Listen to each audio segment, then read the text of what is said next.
Assalamualaikum warahmatullahi wabarakatuh. Pada kesempatan kali ini kita akan membahas mengenai statistika inferensial, rentang keyakinan atau confidence interval di mata kuliah probabilitas dan statistika. Ini adalah pertemuan ke-9 dari mata kuliah probabilitas dan statistika. Capaian pembelajaran pada pertemuan kali ini itu adalah yang pertama, mahasiswa mampu menyusun rentang keyakinan atau confidence interval dan juga menafsirkan confidence interval tersebut. Selanjutnya, topik pembelajaran pada kesempatan kali ini adalah yang pertama, itu rentang keyakinan atau interval kepercayaan, atau bisa juga disebut dengan confidence interval. Namanya macam-macam ini ya. Yang kedua adalah perhitungan rentang keyakinan. Yang ketiga adalah penafsiran rentang keyakinan ya. Yang keempat selisih mean.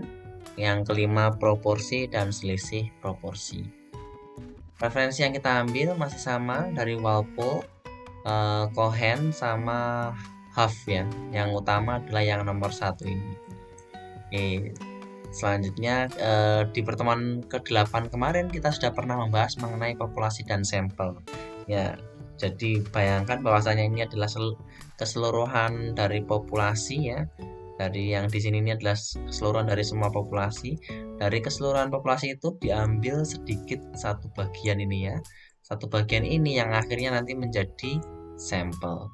Nah, dari populasi kita bisa mendapatkan seluruh estimasi tentang parameternya ya, baik mean, median, modus, standar deviasi, dan lain sebagainya. Tapi jika kita mengambil sedikit saja dari populasi, maka kita bisa memperoleh statistik ya. Statistiknya rata-rata dari sampel juga ada, bentuknya X bar ya. Kalau yang rata-rata populasi min itu bentuknya yang mu ya, dilambangkan dengan mu itu. Di sini pun juga ada standar deviasi untuk sampel dan lain sebagainya. Tapi bentuknya adalah statistik dari sampel ya. Dan diharapkan dari statistik sampel itu mewakili dari keseluruhan populasi yang diambil. Nah, alasan mengambil sampling itu ada beberapa hal, ini diambil salah tiganya. Yang pertama itu adalah jika kita menghubungi keseluruhan populasi ya, maka akan memakan waktu. Sebagai contoh, kalau misal kita ingin mengecek gitu ya keseluruhan data gaji seluruh penduduk Indonesia yang jumlahnya ada 200 juta, tentunya akan memakan waktu yang sangat banyak gitu ya. Makanya dari 200 juta itu kita bisa mengambil sampel sekian ya untuk diambil sebagai bahan penelitian, dan nantinya kita bisa mendapatkan perkiraan nilai gaji dari penduduk Indonesia. Yang kedua, meneliti seluruh item di dalam populasi seringkali terlalu mahal. Ya, ini sudah pasti ya, karena jika semisal tadi 200 juta penduduk Indonesia itu dicek semuanya, tentunya akan menghabiskan biaya yang mahal. Dan hasil-hasil dari sampel umumnya sudah memadai. Karena biasanya jika kita sudah mengambil sampel yang tepat, maka statistik dari sampel tersebut sudah mewakili statistik dari populasi. Dalam praktik real, informasi mengenai mean, standar deviasi, atau bentuk populasi tidak bisa diketahui secara pasti. Jadi biasanya rata-rata dari seluruh populasi dan standar deviasi dari seluruh populasi biasanya tidak bisa diketahui ya. Nah, sampling distribution also give us the foundation that allow us to take a sample and use it to estimate a population parameter ya. Untuk bisa mengetahui parameter secara populasi, kita bisa menggunakan distribusi sampling. Nah, perhatikan di sini bahwasanya apabila ini adalah satu populasi penuh ya, satu populasi utuh, lalu kita mengambil sampel. Nah, pada seluruh populasi ini ya, kita bisa menghitung min-nya ya. Jika memang bisa untuk mengambil keseluruhan populasi, maka kita bisa mengetahui min-nya ya, mu-nya ya, dalam bentuk mu. Nah, kalau kita mengambil sampelnya dan kita bisa menghitung min dari sampel ya, X bar ya. Semisal kita bisa mendapatkan nilainya adalah 50. 50 ini adalah rata-rata dari sampelnya ya. Nah, saya bisa menulis seperti ini. Saya 95% yakin bahwa min dari populasi ya, minnya dari populasi yang ada di sini ini, minnya yang ada di populasi ini antara 40 sampai 60. Karena saya berpatokan dengan min dari sampelnya itu sebesar 50. Jika saya mendapatkan rentang sekitar 5 gitu ya, atau 10 di sini ya, Kak. Di sini contohnya 10, maka 50 dikurangi 10 hasilnya 40 dan 50 ditambah 10 hasilnya 60. Rata-ratanya antara 40 sampai 60. Seperti itu. Nah, dalam confidence interval ada dua term atau terminologi yang perlu kita ketahui. Yang pertama yaitu confidence interval, ya. Confidence interval yaitu sebuah interval antara dua buah angka di mana nilai parameter dari sebuah populasi dipercaya terletak di dalam interval tersebut. Sedangkan yang kedua yaitu confidence level, yaitu tingkat kepercayaan atau kepercayaan kita terhadap keputusan yang didasari selang kepercayaan yang diberikan. Ini saya ambil contoh ya. Saya percaya 90%. Nah, 90% ini itu adalah confidence levelnya ya. Saya percaya 95%. Saya percaya 99%. Ya. Tingkat seberapa kepercayaan kita terhadap sebuah nilai atau sebuah hasil ya. Saya percaya 90% bahwa rata-rata mahasiswa informatika Unsud memiliki IPK antara 3 sampai 3,5. Nah, 3 ini yang bawah itu disebut dengan low estimator ya, atau low limitnya, dan 3,5 ini kita anggap atau kita beri nama high estimator atau upper limitnya ya. Nah, nilai antara low estimator sampai high estimator ini itu adalah confidence intervalnya ya. Sebuah interval antara dua buah angka ya, 3 sampai 3,5. Seperti itu. Bagaimana menduga suatu parameter ya? Harga parameter dapat ditentukan atau diestimasi dengan dua buah cara. Yang pertama itu bisa menggunakan point estimation, yang kedua bisa menggunakan interval estimation. Kalau point estimation itu intinya hanya sebuah nilai atau suatu titik yang digunakan untuk menduga suatu titik tertentu gitu ya. Sedangkan interval itu menyatakan rentang ya. Rentang antara nilai A sampai nilai B gitu ya. Dari A sampai B gitu. Nah, kalau di contoh yang tadi ya, semisal point estimation itu antara 3 sampai 3,5 ini bisa kita ambil kesimpulan semisal 3,25 gitu ya, jarak tengah-tengahnya ya. Maka kalau menggunakan point estimation itu bunyinya seperti ini. Saya percaya 90% bahwa rata-rata mahasiswa informatika Unsud memiliki IPK 3,25. Nah, itu jika menggunakan point estimation. Tapi jika menggunakan yang kedua interval estimation ini, maka seperti ini ya. Saya percaya 90% bahwa rata-rata mahasiswa informatika Unsud memiliki IPK antara 3 sampai 3,5. Yaitu adalah perbedaan antara point estimation dengan interval estimation. Faktor-faktor yang menentukan luasnya interval kepercayaan itu dipengaruhi oleh beberapa hal ya. Yang pertama adalah besaran dari sampelnya ya, n kecil ya, bukan besaran dari jumlah populasinya ya, tapi besar atau jumlah sampel yang diambil. Lalu keragaman populasinya, yaitu simpangan baku ya. Simpangan baku populasi ini jika kita bisa mendapatkan simpangan baku populasinya. Nah, simpangan baku populasi ini biasanya diperkirakan oleh simpangan baku dari sampel juga ya. Kalau kita tidak bisa mendapatkan simpangan baku dari populasi, nanti akan ada caranya juga ya. Jadi jika kita mendapatkan simpangan baku dari populasi, nanti kita ada rumus perhitungannya. Jika tidak mengetahui simpangan baku dari populasi, juga ada rumus perhitungannya. Dan yang ketiga adalah tingkat kepercayaan atau confidence level yang diinginkan. Nah, saya memperlihatkan sebuah gambar distribusi normal seperti ini. Anggaplah ini adalah keseluruhan populasinya ya. Populasinya seperti ini, terdistribusi normal. Semisal saya memiliki tingkat confidence levelnya 90%. 90%.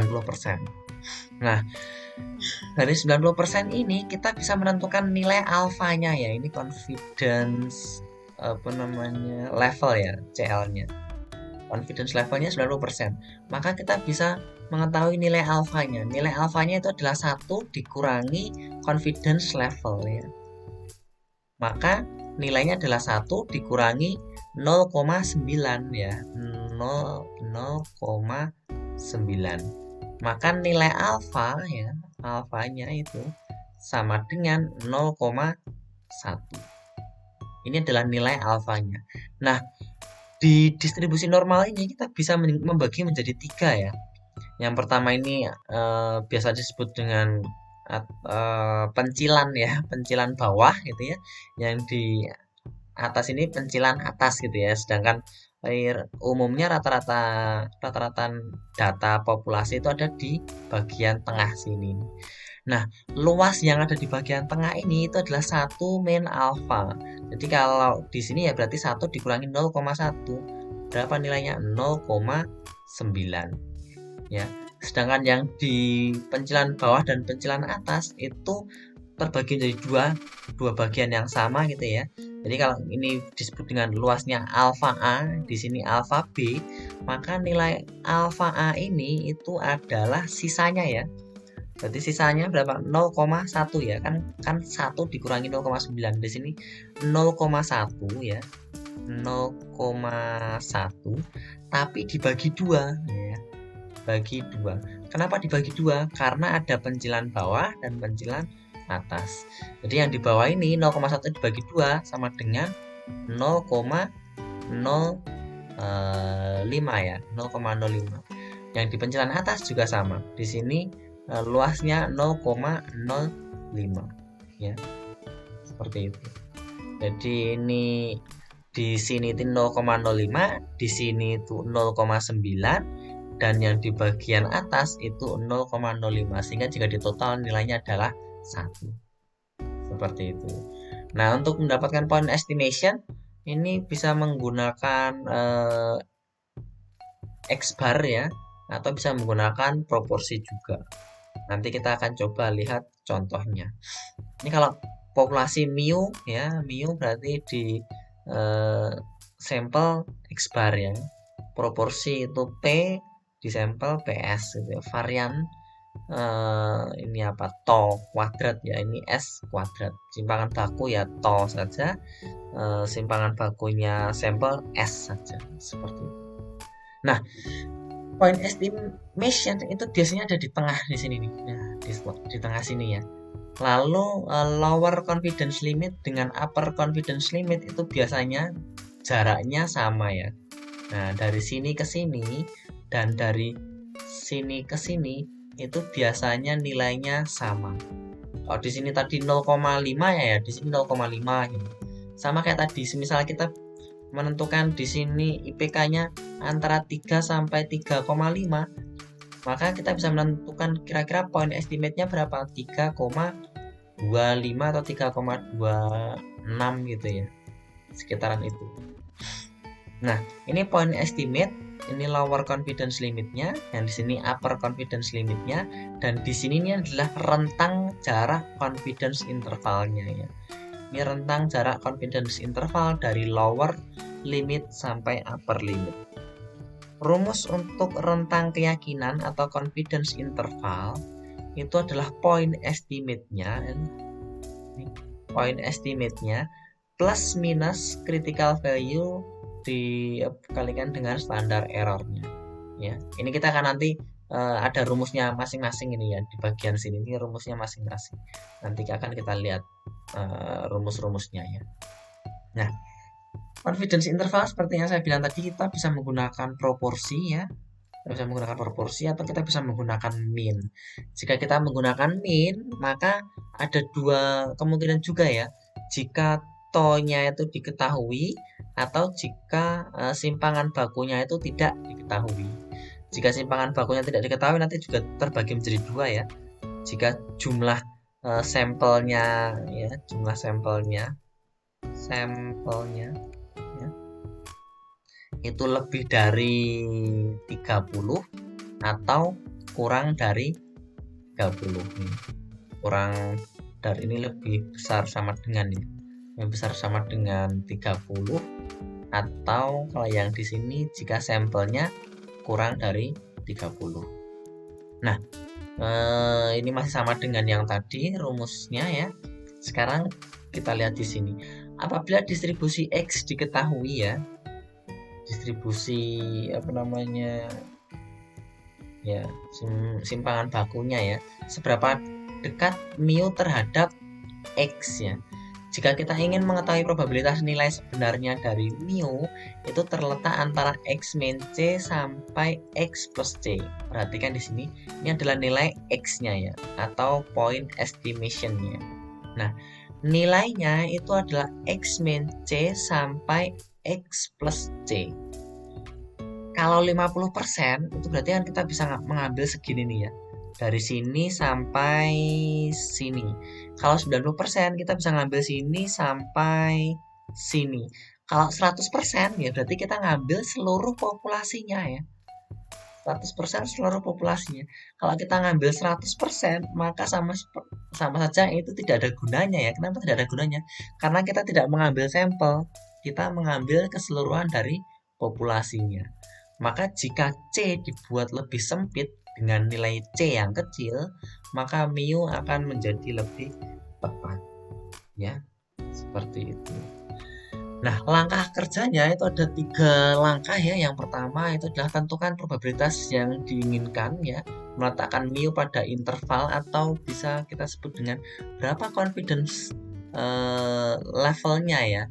Umumnya 95% ya.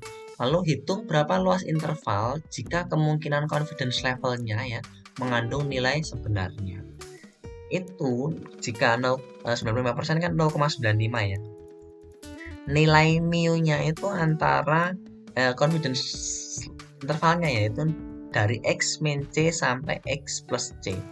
Nah, yang kan kita butuhkan kan C-nya ini berapa ini ya. Nilai C-nya ini berapa ya.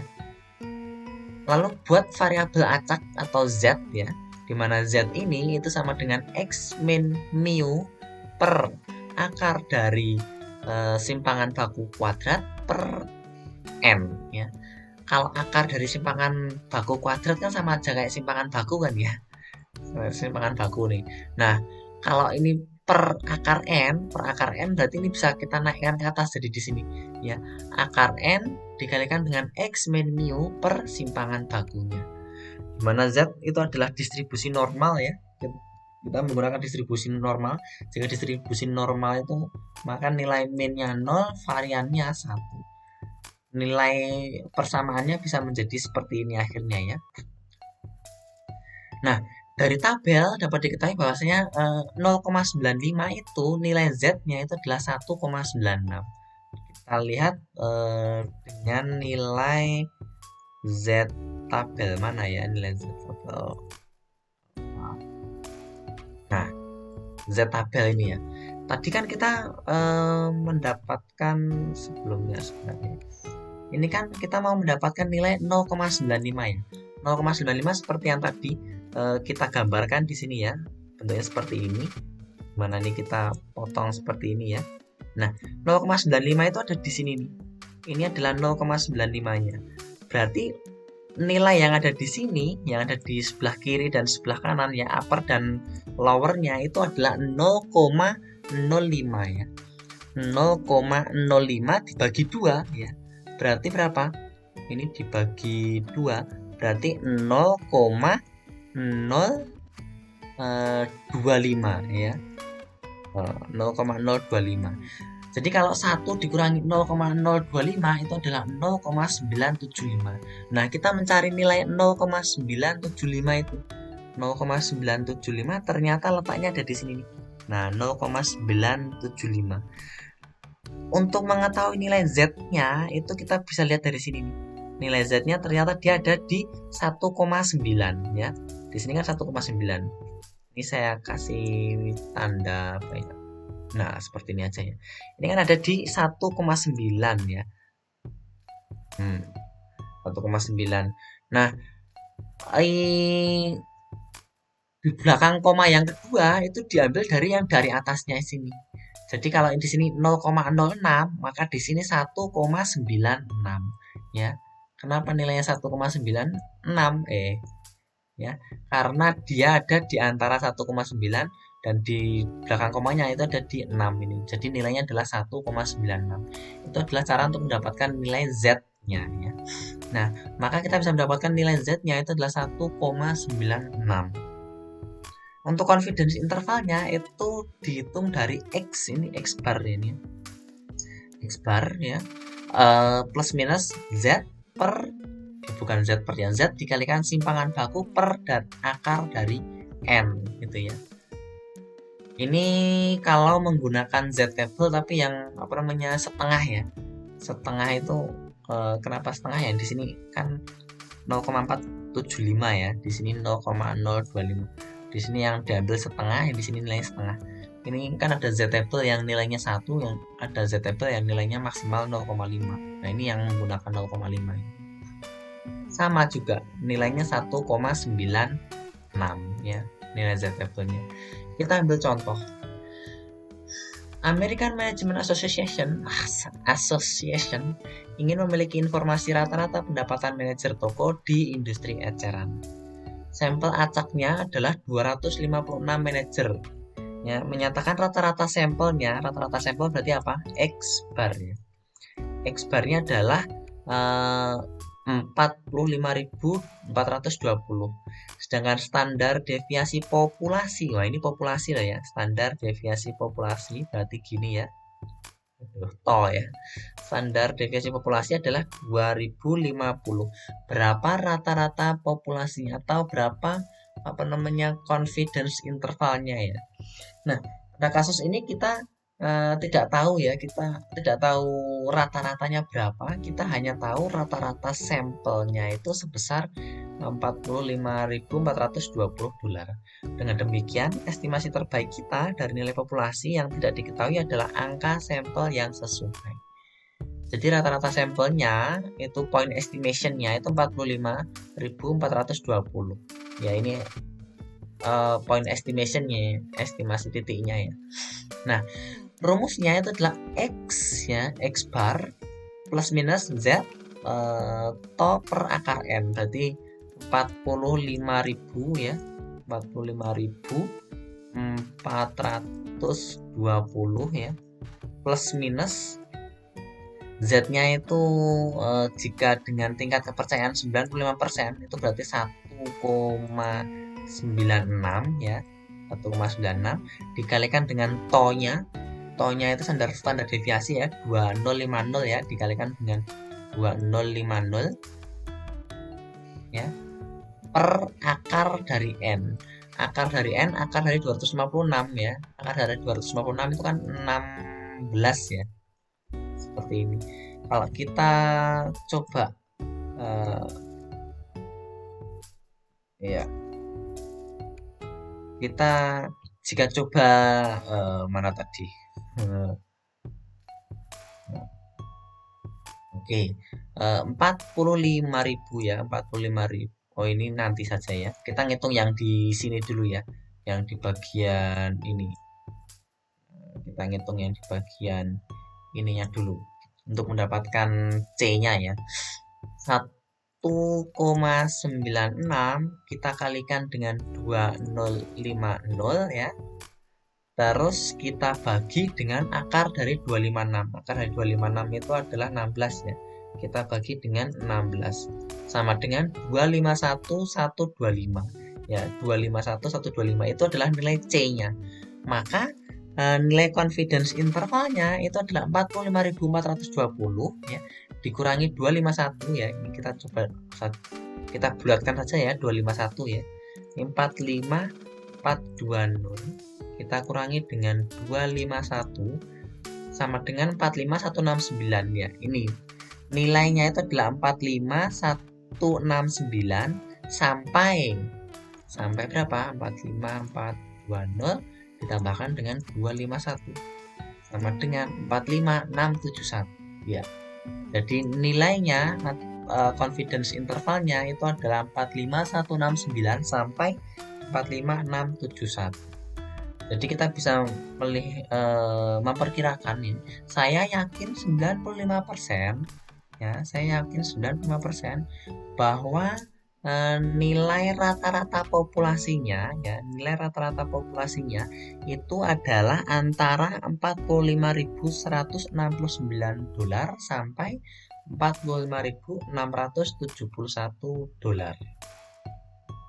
Itu adalah rata-rata populasi perkiraan dari kita. Nah, contoh soal yang lain ya. Seorang manajer perusahaan ingin mengestimasi rata-rata waktu yang dibutuhkan oleh operator mesin untuk menyelesaikan sebuah pekerjaan. Untuk itu dipilih 12 orang secara acak ya. Nilainya adalah seperti ini ya. Rata-ratanya 4,3, 5,1 jam, 7,9 jam, dan lain sebagainya. Carilah suatu nilai penduga atau estimasi untuk selang kepercayaan 95% ya.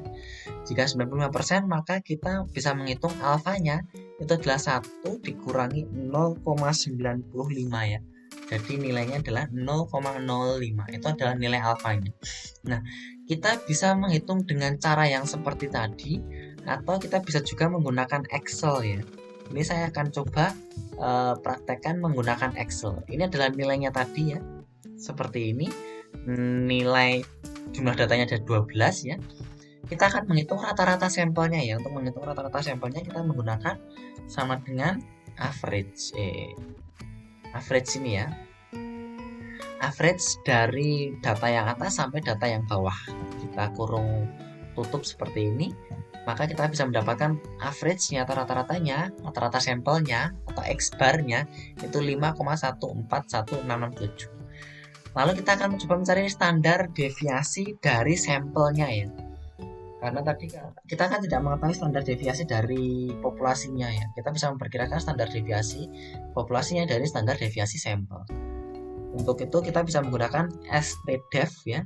STDEV-nya itu ada STDEV-P, ada STDEV-S ya. Kalau STDEV-P itu untuk populasi, sedangkan yang STDEV-S itu untuk sampel. Kita menggunakan yang STDEV-S ya. Nah, ini dari data atas sampai data bawah, lalu kita kasih kurung tutup seperti ini.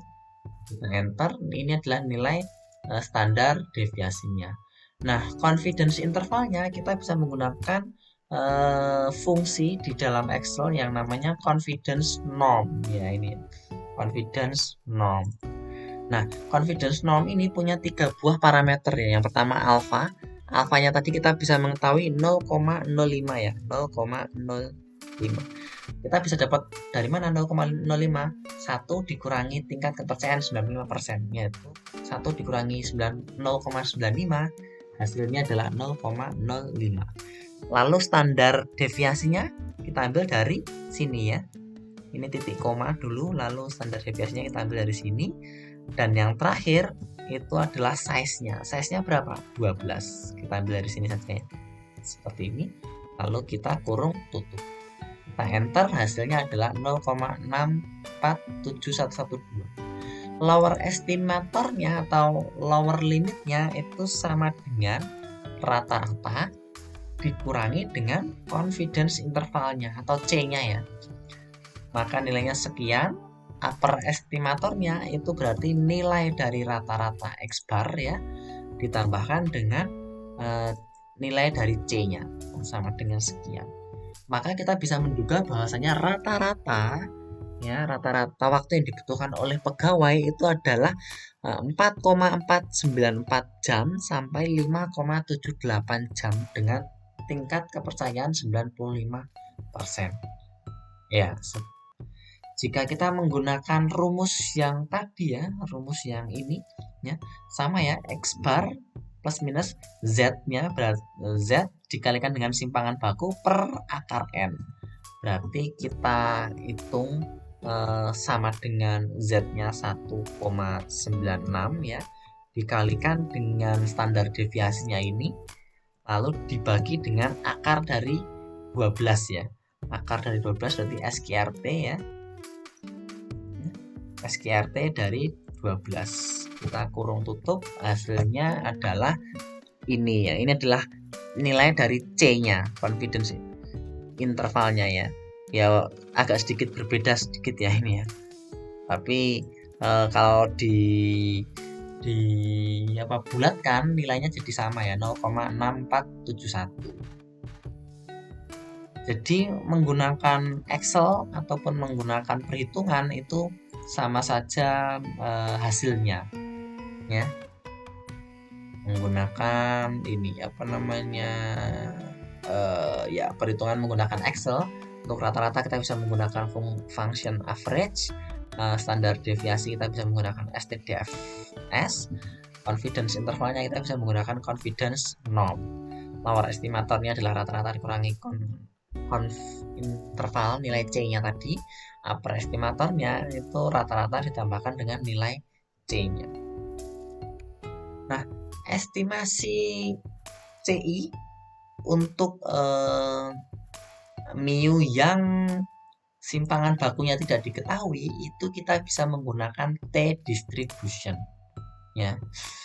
Pada kebanyakan situasi sampling dari standar deviasi itu umumnya tidak diketahui ya. Kayak tadi contohnya kita hanya mengetahui 12 saja, standar deviasinya kita juga tidak mengetahui ya. Kalau yang di Excel tadi sedikit kenapa kok ini berbeda ya? Karena kalau yang di confidence normnya ini itu menggunakan standar deviasi dari sampel. Sedangkan yang di sini rumus yang ini itu seharusnya menggunakan standar deviasi dari populasi ya. F3 itu sebenarnya adalah standar deviasi dari populasi. Karena kita hanya memperkirakan bahwasanya standar deviasi dari populasi itu sama dengan standar deviasi dari sampel, nilainya jadi seperti ini. Nah, contoh nih ya, manajer SDM PT Anti Tekor ingin memperkirakan rata-rata jumlah jam bekerja pegawai paruh waktu yang bekerja tiap minggu. Ia memilih sampel 30 pegawai, menghubungi setiap pegawai dan bertanya berapa jam mereka bekerja di minggu kemarin. Nah, di sini standar deviasi dari populasi tidak memungkinkan untuk diketahui ya, apabila itu jumlah pekerjanya sangat banyak sekali gitu ya. Jika tidak diketahui dan ini sampelnya jumlahnya 30, maka kita bisa menggunakan T-distribution. Nah, T-distribution ini apalagi nih? Kalau tadi kan kita mengetahui distribusi Z, yang ini distribusi T, jadi ada beda lagi ya. Ini kita bisa lihat Z distribution itu adalah distribusi normal gitu ya. Nah, bentuknya seperti ini. Itu lebih tinggi gitu ya. Tapi kalau distribusi T itu lebih landai. Nah, distribusinya nomor 1 ini ya, seperti distribusi Z ya.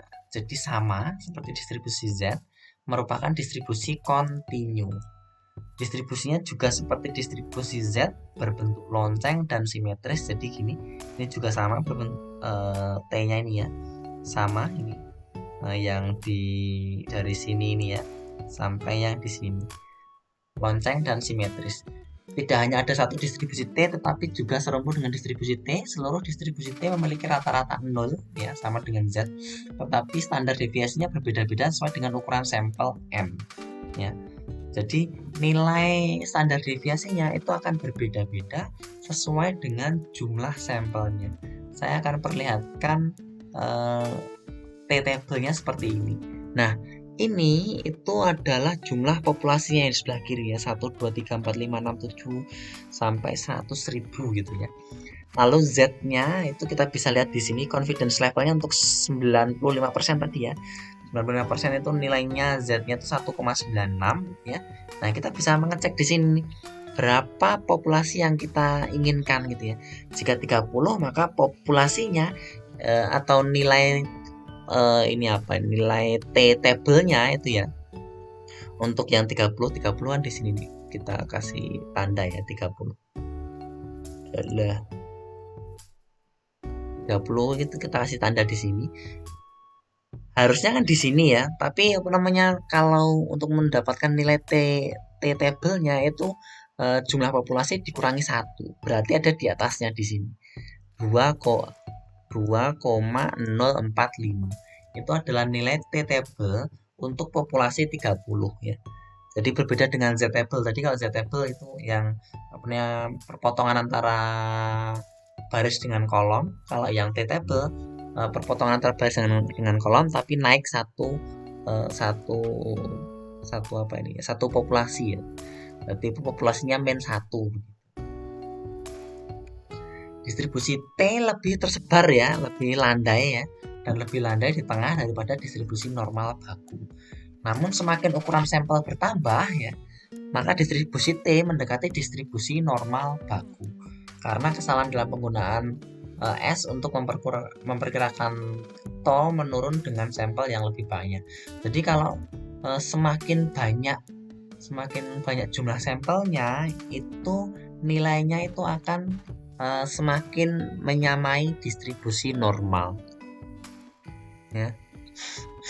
Itu sebabnya jika apa namanya, jumlah sampelnya lebih dari 30, itu kita menggunakan distribusi Z ya, atau distribusi normal, sama seperti yang tadi, yang ketika simpangan bakunya diketahui ya.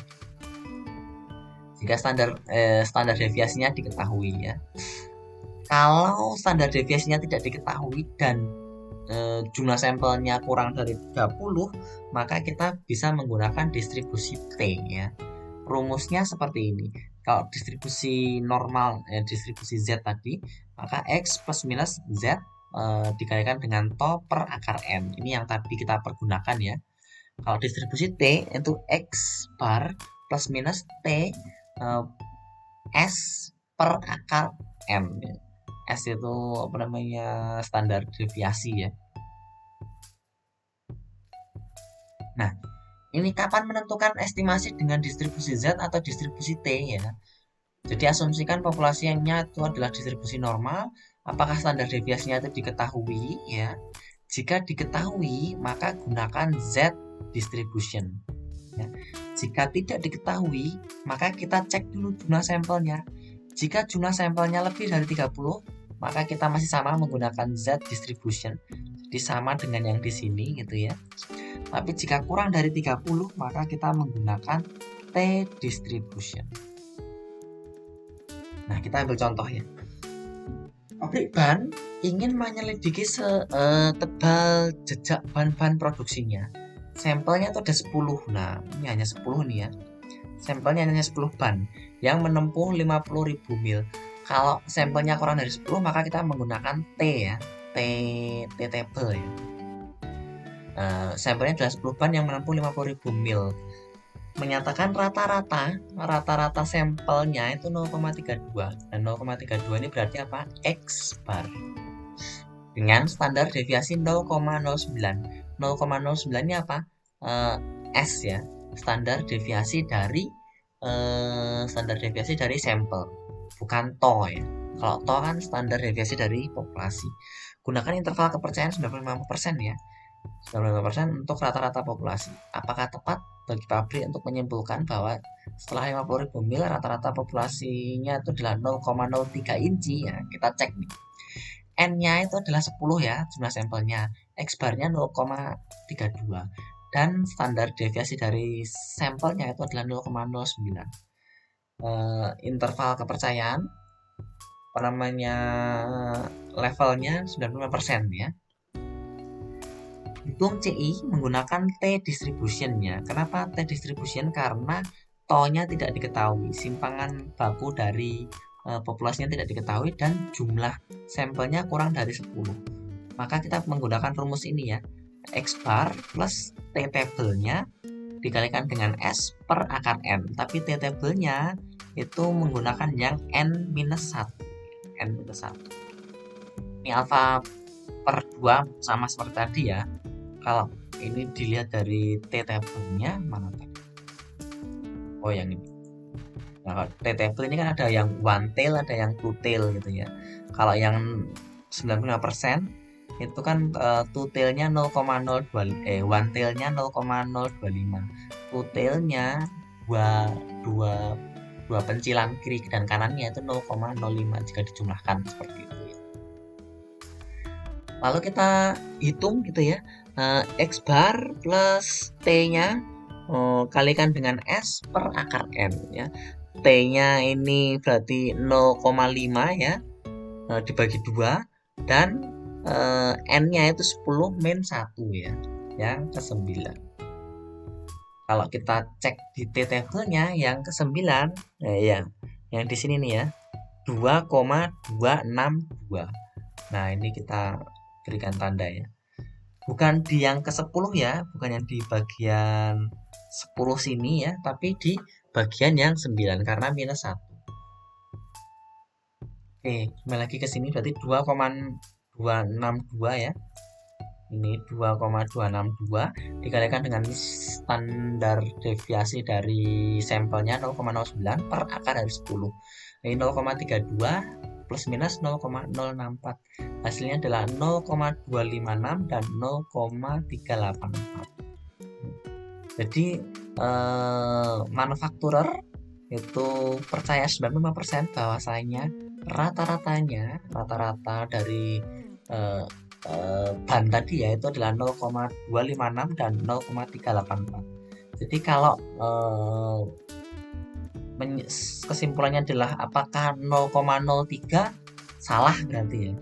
Tidak 0,03 tapi 0,256 sampai 0,384. Tapi kalau misal yang tadi 0,3, apakah si manajernya percaya bahwasanya 0,3 itu masuk ke sini? Ya masuk. Tapi kalau 0,03 tidak masuk. Nah, untuk proporsi ya, proporsi itu contohnya seperti ini. Perwakilan perusahaan menyatakan bahwasanya 45% penjualan Burger King dilakukan melalui drive-thru. Terus survei rumah-rumah di Chicago menunjukkan bahwasanya 85% bangunan memiliki ventilasi udara terpusat. Terus survei terkini mengenai pria yang menikah di antara usia 35 dan 50 tahun menemukan bahwa 63% merasa bahwa kedua pasangan seharusnya mencari nafkah. Nah, perbedaan antara proporsi ini biasanya untuk survei yang pilihannya hanya ada 2 gitu ya. Jadi contohnya kayak gini, apa namanya, misal kita ngambil sampel 1000 orang. Dari 1000 orang itu, apa namanya, kita cek berapa persen yang menggunakan drive-thru, berapa persen yang tidak menggunakan drive-thru. Jadi pilihannya hanya ada 2. Yang pertama adalah menggunakan drive-thru, yang kedua adalah tidak menggunakan drive-thru. Sama seperti yang nomor 2 ini ya, pilihannya hanya ada 2, yaitu adalah apakah bangunannya memiliki ventilasi udara terpusat atau bangunannya tidak memiliki ventilasi udara terpusat. Untuk survei yang ketiga, itu pilihannya hanya ada 2, apakah kedua pasangan itu harus mencari nafkah atau kedua pasangan itu tidak mencari nafkah. Ya. Jadi untuk membuat tingkat kepercayaan terhadap proporsi ya, kita perlu memenuhi asumsi berikut, yaitu kondisi binomial telah terpenuhi ya. Kondisi tersebut antara lain data sampel merupakan hasil dari perhitungan, hanya terdapat 2 kemungkinan hasil ya tadi ya, ya dan tidak, drive-thru dan tidak drive-thru gitu ya, dan seterusnya ya.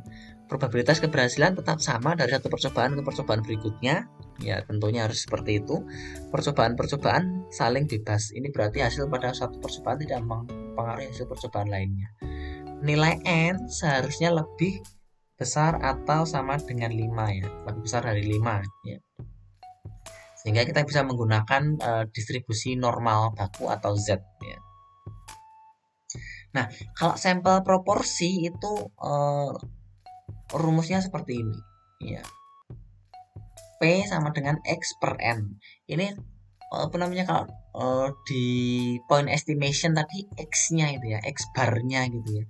Nah, X bar-nya itu adalah P ini gitu. Kalau untuk proporsi. Ini kalau yang apa namanya, yang mu ya, yang mu atau yang rata-rata itu menggunakan X bar gitu. Kalau untuk proporsi itu menggunakan yang P. Sedangkan confidence intervalnya itu adalah P plus minus Z akar dari P dalam kurung 1 min P per N. Kita ambil contohnya. Serikat Perwakilan Bottle Blower of America BBA ya, sedang mempertimbangkan proposal untuk bergabung dengan Serikat Teamster. Menurut anggaran rumah tangga, jadi sedikitnya 3/4 anggota serikat harus menyetujui merger apapun. Jadi kalau semisal jumlah anggotanya atau jumlah pegawainya itu ada 1 juta gitu ya. Aduh, ini susah banget. 1 juta gitu ya. Maka 3/4 dari anggotanya itu harus menyetujui. Jadi 750.000-nya itu harus menyetujui untuk merger gitu ya. Cuman kan tidak mungkin ngambil 750.000 atau tidak mungkin ngambil 1 juta nya ditanyain semua terus apakah dari 1 juta itu 750.000 orang itu menyetujui atau tidak ya. Kita ngambil sampelnya ternyata 2.000 orang gitu ya. Nah,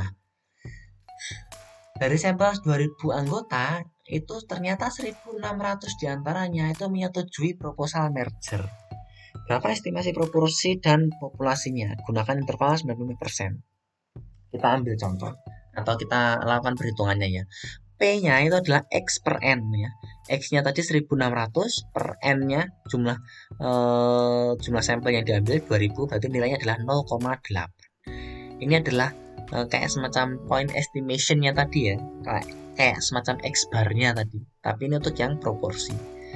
Jika dengan nilai 95%, maka P plus minus Z, Z-nya 1,96 ya. Akar dari P-nya 0,8 dikalikan dengan 1 min P, 1 min 0,8 berarti 0,2 per 2000 ya. Berarti ini nilainya adalah 0,8 plus minus 0,18. Nilainya ternyata antara poin proporsi kita ya, proporsi kita estimasi kita itu adalah 0,782 atau 78% gitu ya.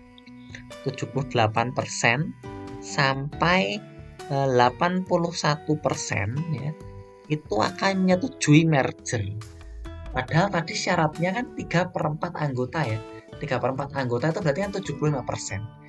Kalau kita punya estimasinya 78% sampai 81%, berarti itu kan melebihi 3/4 anggota kan. Karena melebihi 3/4 anggota, maka bisa dikatakan bahwasanya ini ya, merger proposal will likely pass ya, atau sukses ya, atau berhasil ya. Karena estimasi kita ternyata sudah melebihi 75% dari membership.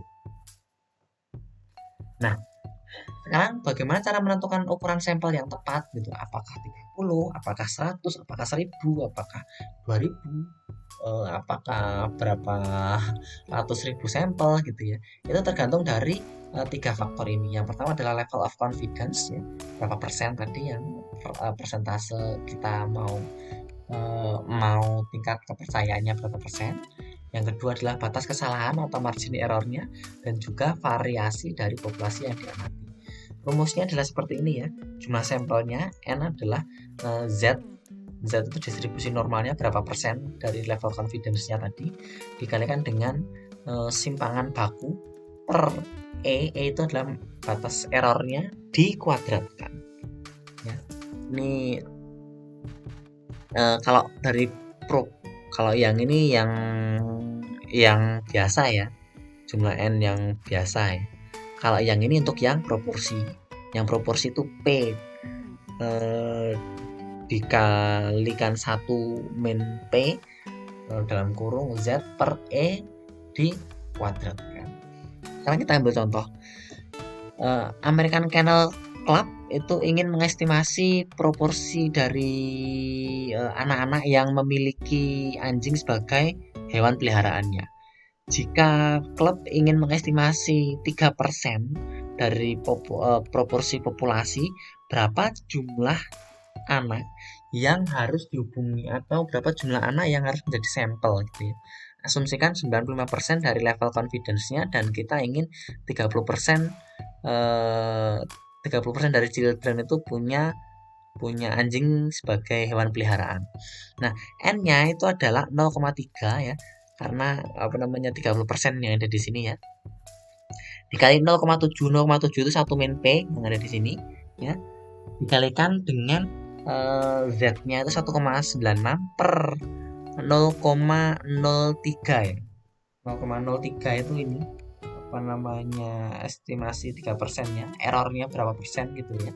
0,03 dikuadratkan maka hasilnya adalah 897. Maka jumlah sampel yang paling tepat untuk kasus ini itu berjumlah 897 anak-anak. Nah, ini contoh yang lain ya, ini tinggal sama saja ya, tinggal masukkan ke perhitungan, didapatlah nilainya 69 kota. Ya, itu saja yang dapat saya sampaikan untuk pertemuan kali ini mengenai confidence interval. Ya, apabila ada yang mau ditanyakan, kita bisa saling sharing di kolom komentar. Sampai jumpa di mata kuliah probabilitas dan statistika di pertemuan berikutnya.